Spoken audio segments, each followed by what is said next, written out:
বলেছি তুমি জমা দিবে, আর তুমি যদি জমা না দাও তাহলে ওই মেয়েটার সাথে মুহূর্তের মধ্যেই সোশ্যাল মিডিয়ায় আপ করে দেবো।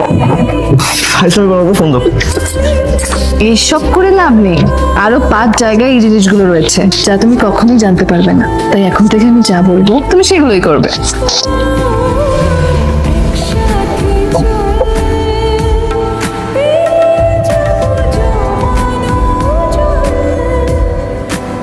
রফিক, থ্যাংক ইউ, তুমি খুব ভালো। আমার অ্যাকাউন্টে টাকা ঢুকে গেছে। আচ্ছা চল এখন আমরা ভাত খাবো। আমার খিদা নেই। ওমা কেন? তুমি না খেলে কিন্তু আমিও খাবো না। আসো। বললাম তো খিদা নেই। ও, পরের মাস থেকে তোমার পুরো স্যালারিটাই আমার অ্যাকাউন্টে ঢুকবে, সব খরচা আমিই করব। আরে হাত খরচা রেখেছি তো তোমার জন্য, তোমার হাত খরচার জন্য 5,000 টাকা রেখেছি।